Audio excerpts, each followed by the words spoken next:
The Accidental Realtor. Sometimes success happens by accident. You're listening to the latest episode of The Accidental Realtor with Chuck Gallup and Steve Smith. I can't vouch for all the episodes, but this one's pretty good. Okay. Hey, everybody.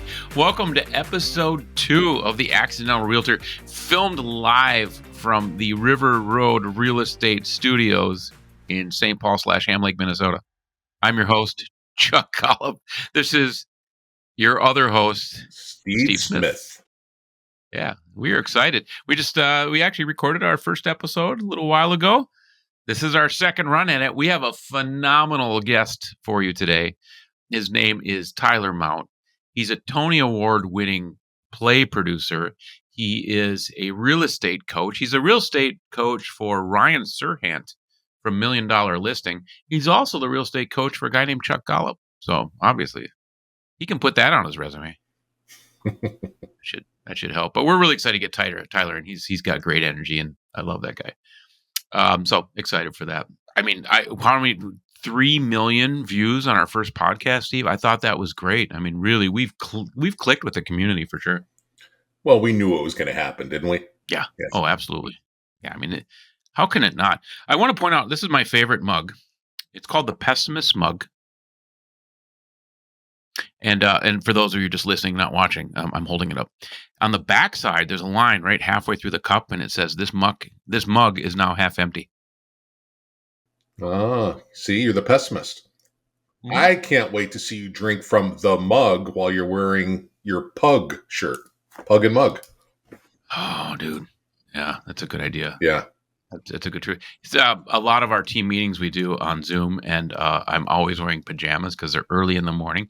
So my pajama shirts are always like old cop shirts, and embarrassed. I actually got that from a fan in comedy. She used to come to all my shows, and one day she showed up with this pug t-shirt. What a great shirt, though. I love it. See a big face of an ugly pug on it. Oh, yeah. Well, what do you think of the... Hey, the number one question in real estate, what do you think of the market? How's the market, Steve? What do you think? What's going on this week?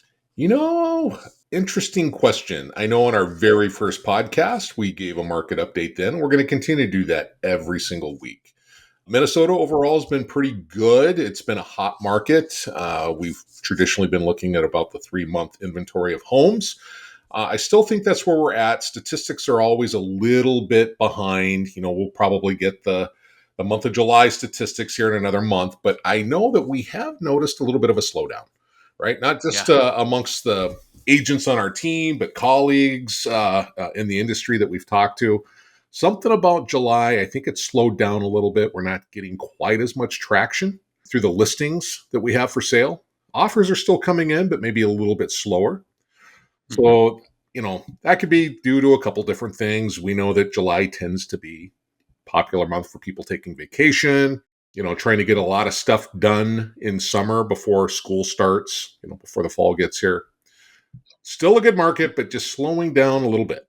Yeah, we talk a lot on the team about Labor Day. I've always seen it. It's like a line in the sand. You're either before Labor Day or after Labor Day.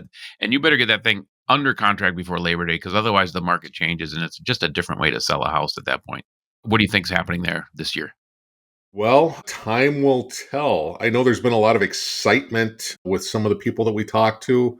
We've got Trump and how many months of presidency here, new administration, talks of lowering interest rates.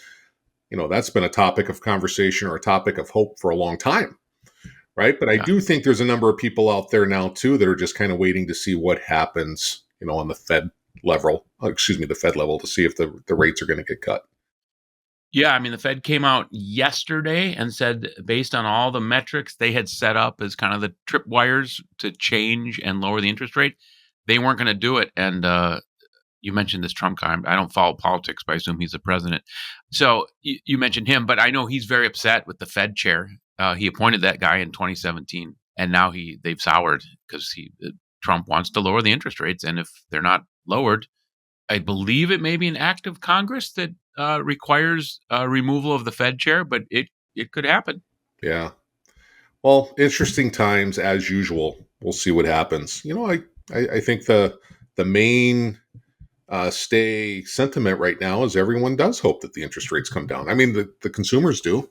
I think we as realtors do. And I think if we do see a drop in interest rates, we're going to see the market completely change, right? Hmm. We know every year, Chuck, that there's peaks and valleys in the market, and a lot of times that's predicated on what month we're in, what time of the year that we're in. But I think if we saw a big drop in interest rates or significant drop in interest rates, that could really kind of change the market. We could see a lot of things move at a time where we don't typically see them move.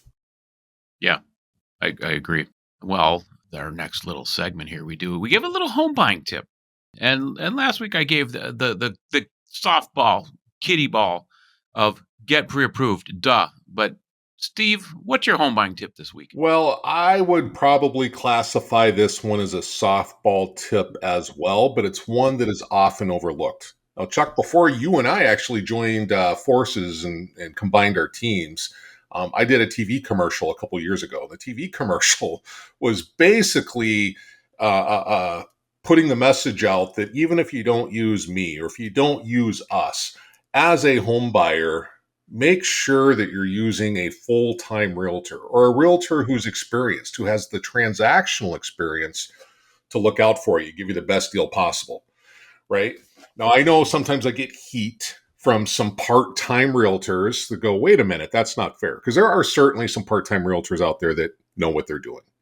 But as a general rule, I think most people would agree with me that most part-time realtors have never been full-time, don't necessarily do a lot of business.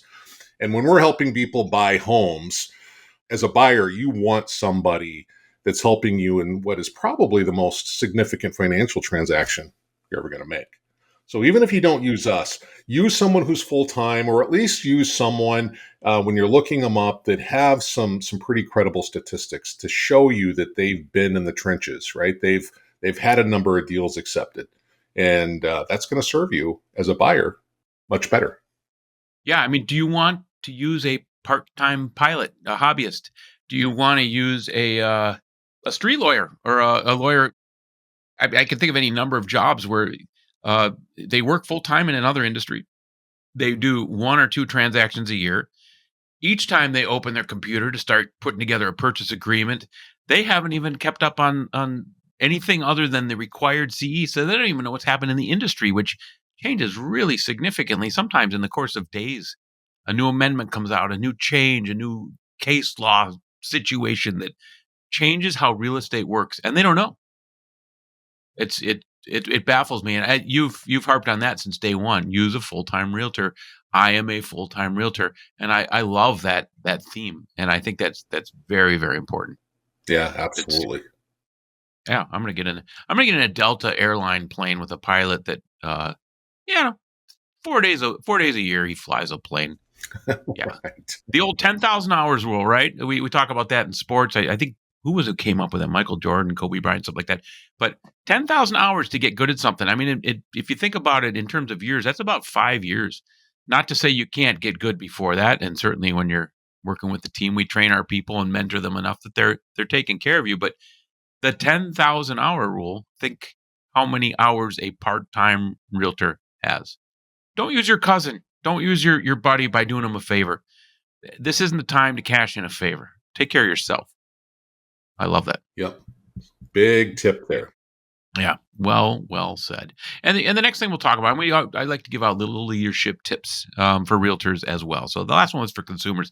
For you realtors, you need to understand that we are in a slightly, or not, we're in a largely different era of real estate. And with this NAR settlement that came out almost a year ago today, I think just under a year ago, it changed the value proposition that you as an agent have to show to your clients, particularly buyers you're working with, because your pay is no longer guaranteed as a realtor.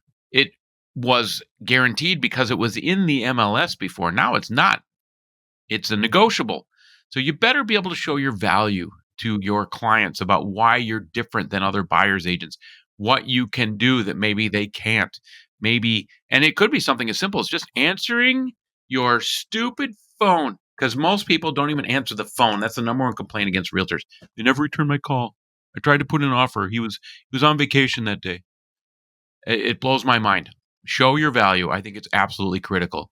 What's your take on that?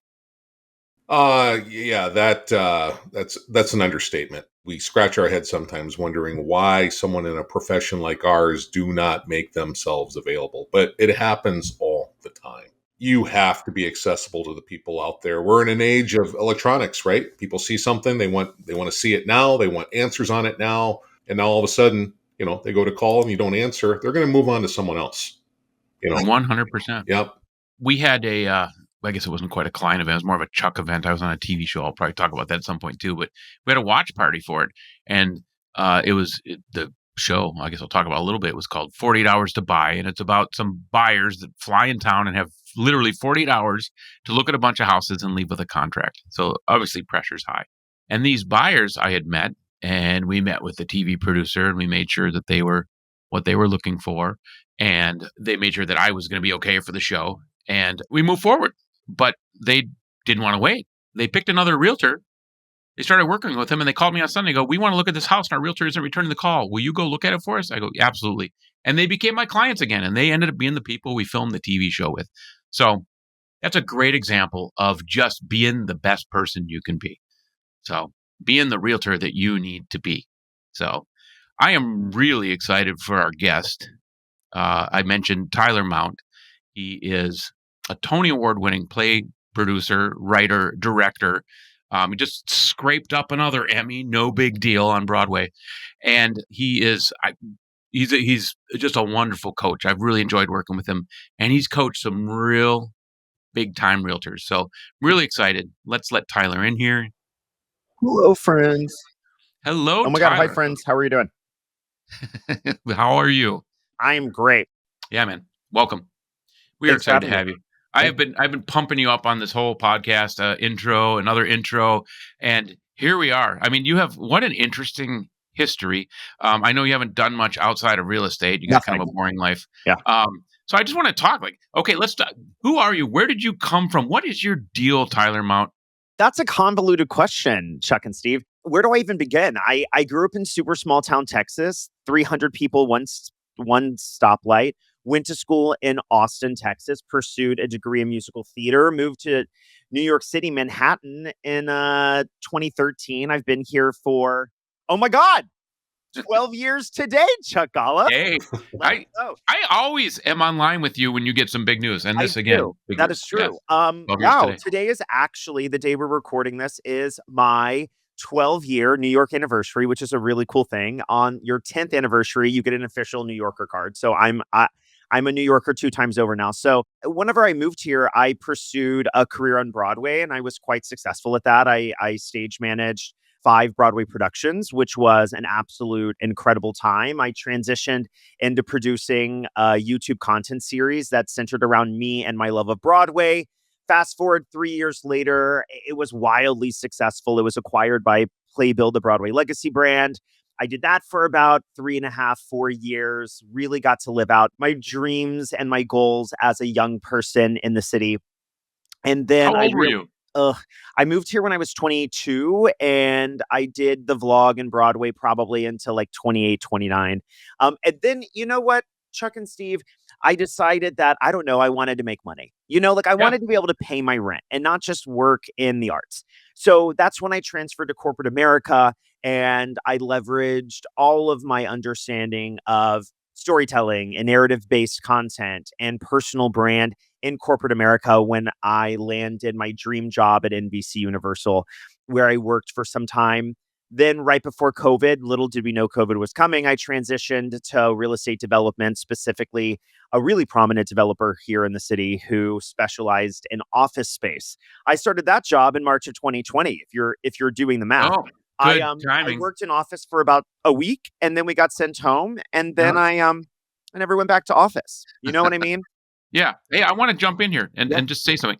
You are echoing exactly what we talked about in our first episode about the name of this podcast is The Accidental Realtors, because none of us wanted to end up here. You had a whole lifetime of other things. And just like me in stand-up comedy, you're like, I'm not making money, but I can leverage what I've got here into something else, which you've already done. But carry on. No, that's exactly right. Yeah. I worked in real estate when I was in Austin. I was an executive assistant and licensed in Texas.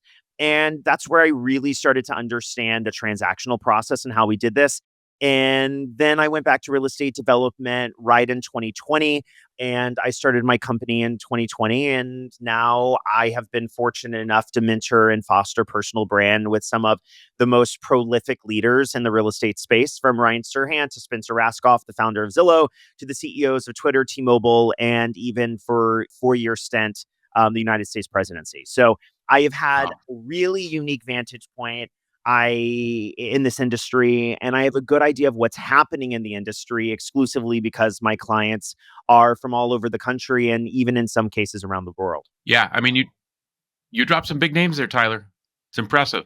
I appreciate that. Yeah.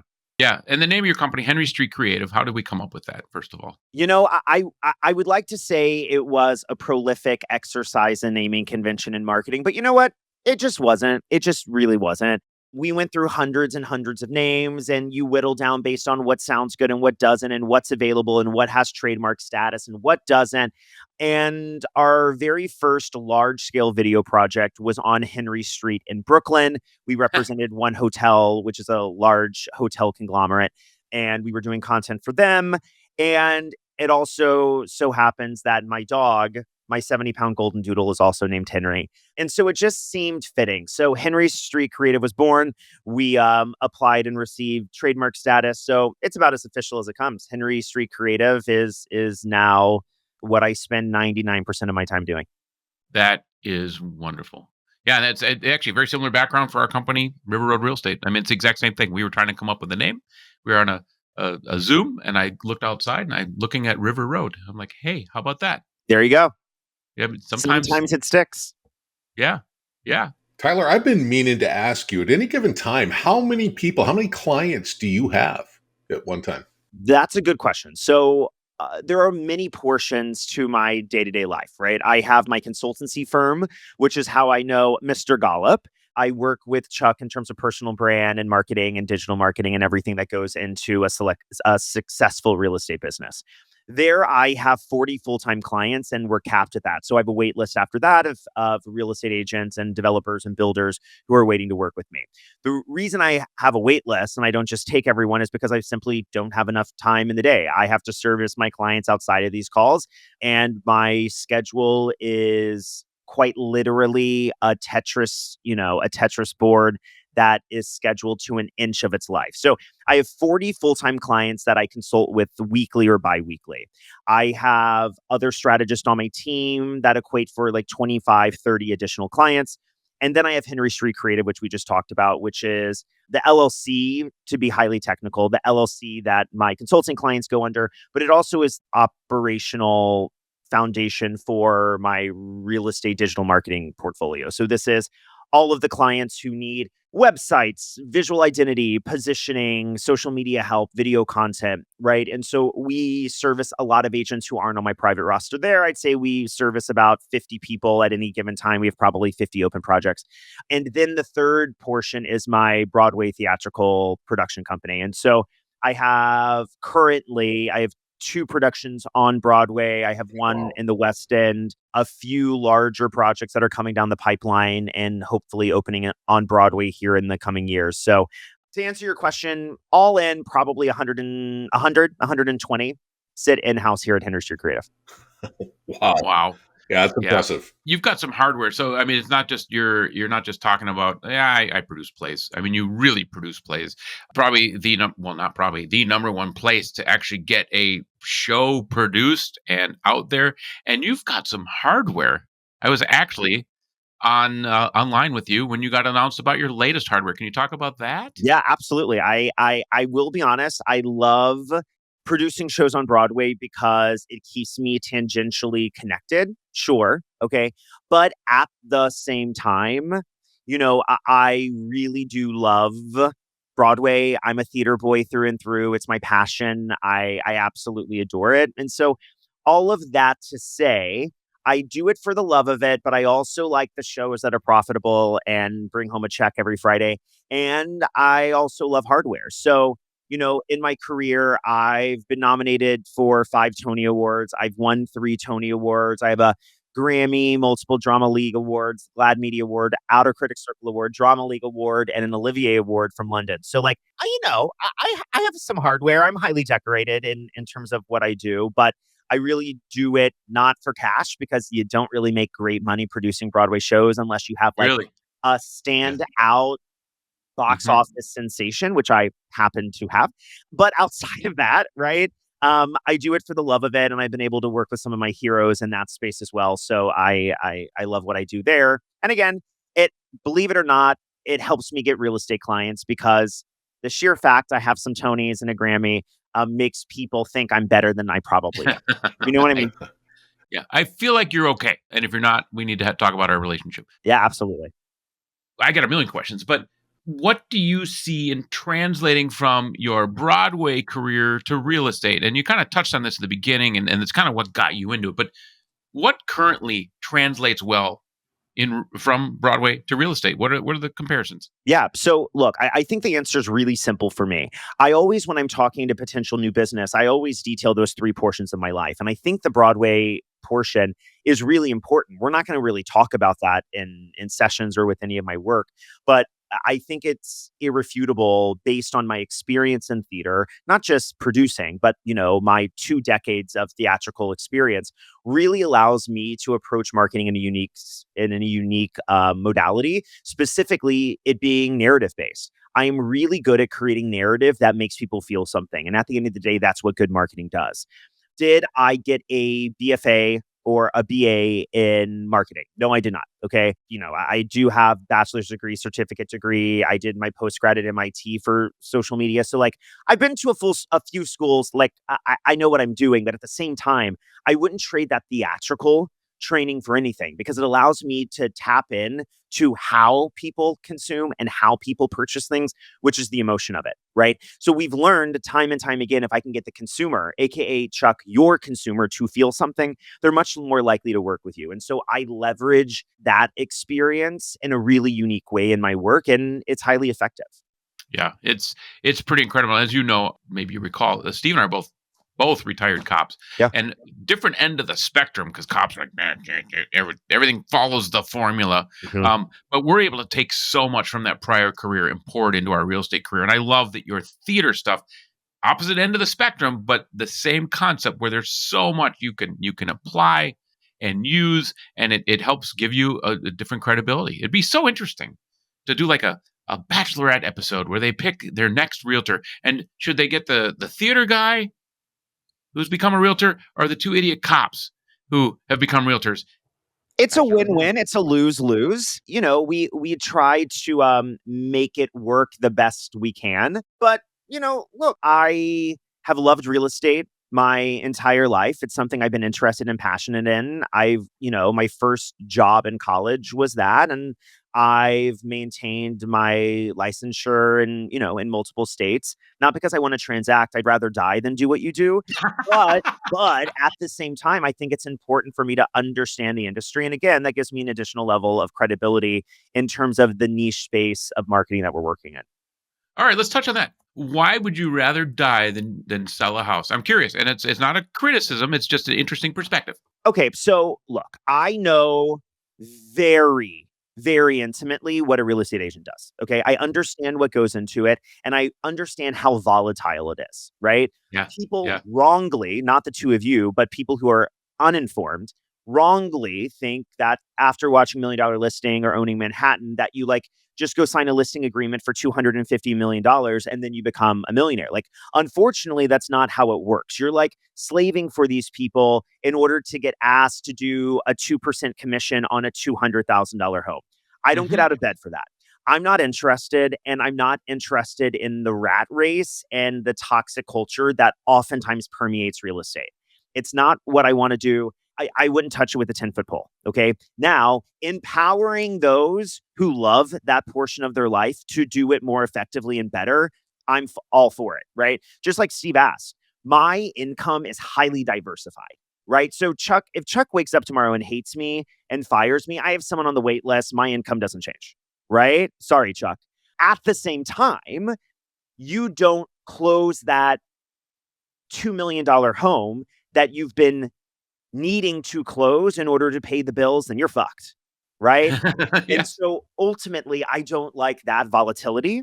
I Yeah. like owning a business that I could eventually sell. Not that you can't sell a book of business in real estate, but ultimately, I don't want to deal with the crazy people you have to work with and the showings and the never ending. I'm owning a business and praying that someone will work with me. Yeah. Not for me. I empower those to do it better. Tyler, I think that's the sentiment a lot of people have when they think about real estate. Should I get into this or any profession, right? It's like, but here's the dark side of it.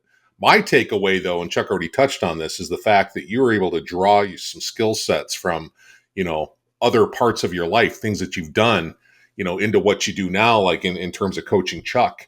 I think so many people compartmentalize their life experiences. I'm done with that chapter. That's done. Now I got to start this over and they got to start over. No, we can all draw from things that we still do, maybe on the side, or things that we've done on the past.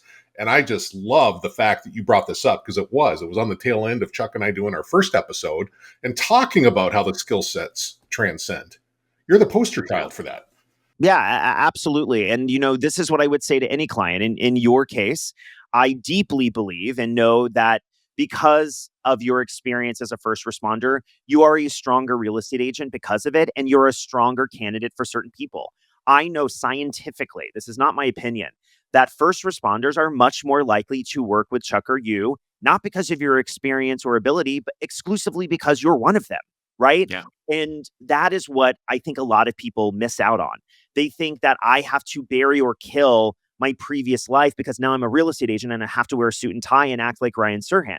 When that's like just simply not the case. Ryan is super successful and super authentic and super kind and all the things you expect, but he was there being Ryan Serhant first, and he has an advantage because of that. Chuck, Steve has an advantage because they were a first responder. A first responder next to Ryan Serhant is still probably going to work with Chuck or Steve. We know this scientifically because you speak their language. And so what I try to do is really focus on leveraging that history to make you stand out.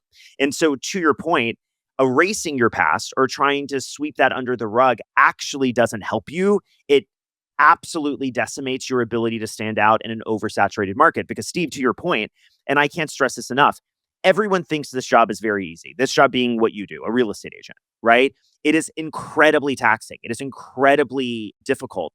In my work, and something I knew before I even started this work, which I bet you would agree with, whenever you're a real estate agent, you are the CEO of your company, right? And guess what? 90% of people on this earth should not be CEOs. 90% of people on earth should not run their own business because at no fault of their own, they do not have the ability, they do not have the understanding, they do not have the education, they do not have, frankly, the commitment or the dedication or the consistency that it requires to wake up every day and lead a team and grow a business when no one is telling you you have to. And so when we look at this, right, we lived through, let's say, 2020 and 2021, right?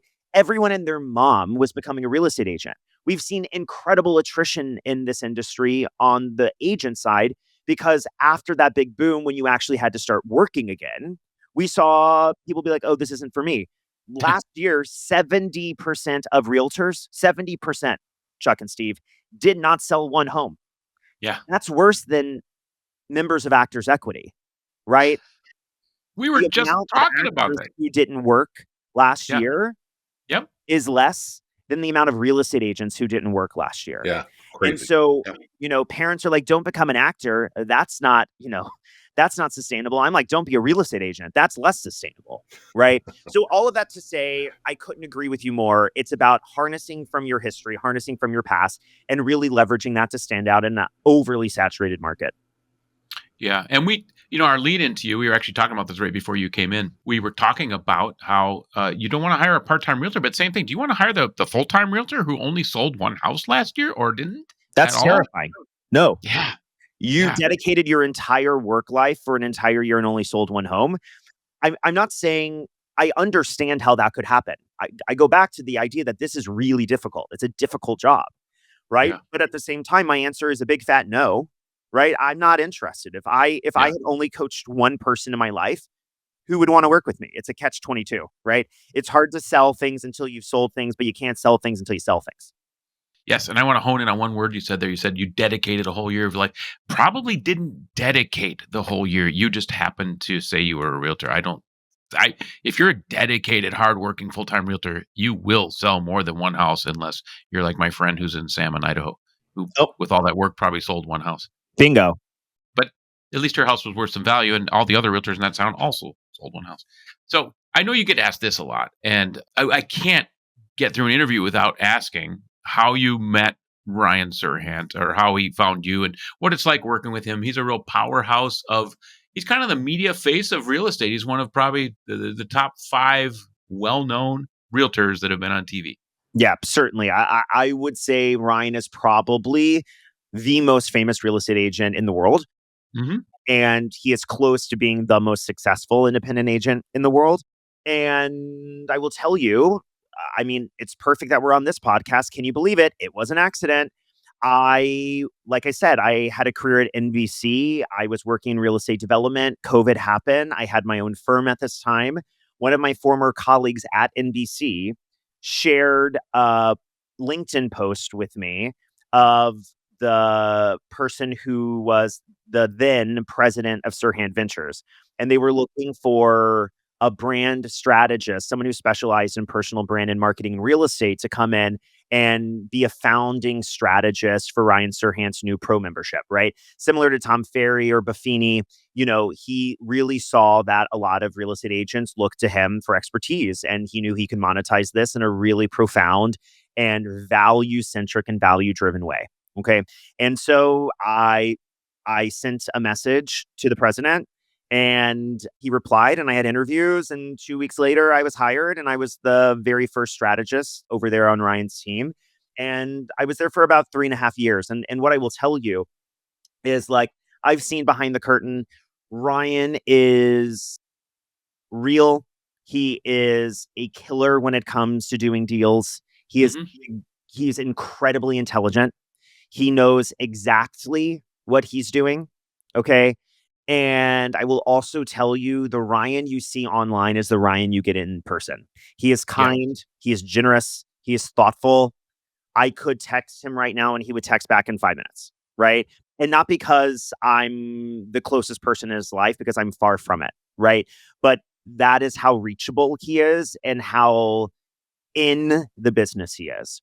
And so, look, I'll be really honest. I had an incredible experience over at Serhant, and I really got my feet wet with a incredibly accredited brand, right? Hmm. And I had to do no business development. I showed up and I had clients assigned to me, and that's where I really continued to hone my chops in terms of working with some of the top real estate agents in the country, right? Because Ryan, Buffini, Tom are not cheap, right? They Hmm. have to have Hmm. some level of investment in order to coach with their team. And therefore, I was getting, for the overarching most part, really, really, really incredible clients, many of which are my colleagues and friends today. So I did that for about 3 years. And then ultimately, what ended up happening, as is the case with most people, I just started to find more and more and more people accidentally want to coach with me independently. It got to the point where I was working with Ryan and his team, and I had so many people on the wait list. It was kind of foolish of me to say I'm going to dedicate half of my working time to someone else's organization. And so over the course of a year, literally a year, I sunset my time in Serhant. I didn't take new clients. I just finished the contracts Hmm. out with the people I was working with. I deeply know that Ryan and I agree that, I had maybe not a contractual, but certainly a fiduciary and an ethical Yep. responsibility to his clients. And so I wanted to Mhm. make sure that I carried all of these people out to the end of, their time. So that was in April of last year, and now my roster is entirely mine. But Ryan is the real deal. He's been very, very good to me, and I would be foolish to think that he hasn't had anything to do with, my success here. So I'm very appreciative to him. Again, hitting our theme of accidental realtor. And I want to talk a little bit about Serhant. If you're a realtor, you need to get his book. It's a very good book. And he's another guy that accidentally fell into real estate. He started as an actor. He had some success, actually a lot of success by many measures, but some success probably not making a ton of money. And he found a skill set in acting and smiling and posing in front of the camera and leveraging that to be a phenomenal realtor. His history is really interesting. And one of the big takeaways I got from his book, believe it or not, was the bit about improv. He really likes the connection between doing improv and real estate, and having also done some acting and having a talent agency. I did improv, and I did 3 classes, the 3 improv 1, improv 2, improv 3. That helped me tremendously. And I've done that for the team, where we bring in an improv coach, and these really uncomfortable realtors get forced to just work outside of the box and think on their feet. They love it. So thank you, Ryan, for that. But again, if you're a realtor, get his book. It is worth your time. It's an easy read. And it's really cool that your accidental relationship with Ryan led to an accidental relationship with a bunch of other clients of yours. Again, this is the Accidental Realtor. It all comes full circle, doesn't it? Certainly. Yeah. And, his books are incredible. He tells the story about how he was a hand model for a brief moment, and he was on the subway, and I forget the specific details, but like his debit card kept getting declined. Like he literally didn't have $5 in his bank account. I've been there. Many people listening have been there. And he tells a story about how he just cried and was like, I'm never doing this again. Never, ever, ever, ever. And so he got into real estate in 2008. Yeah, it's crazy. Not a great year. It really, really mimics how I got into real estate. And we touched on another episode, but I always joke, and it's a grim joke, but one hand was on the enter button for real estate class. The other hand was on the gun that I was about to put in my mouth. What am I going to do? Which one? Which one? Okay. Real estate or cyanide. Both would be equally pleasant. Yeah. I love it. I love it. Well, Tyler, I love working with you. You're just a powerhouse, and you are just changing realtors' lives too with your coaching. Where can people find you on social? Well, yeah. So, I really focus on personal brand with my clients, and I would be remiss to not have a personal brand myself. So anyone who wants to hang out, you can find me on Instagram at Tyler G. Mount. If you're interested on coaching or hearing a little bit more about what we do here at Henry Street Creative, you can visit tylergmount.com or henrystreetcreative.com. I love it. Awesome. Tyler, thanks for carving some time out of your very busy day. I really appreciate this. Anything for you, Chucky and Steve. I'm here for you, and I'm just really, really thankful to have been asked. Yeah. What an exciting guest. So thanks for your time, Tyler. I'll talk to you soon, pal. Yeah. Thanks, Tyler. Thank you for listening to Accidental Realtor. Frankly, I can't believe you made it through the whole thing. Way to go. I'm your announcer, Rusty Gatenby. Chuck has me tied up and held hostage in his basement. No kidding. Please help me. See you next time.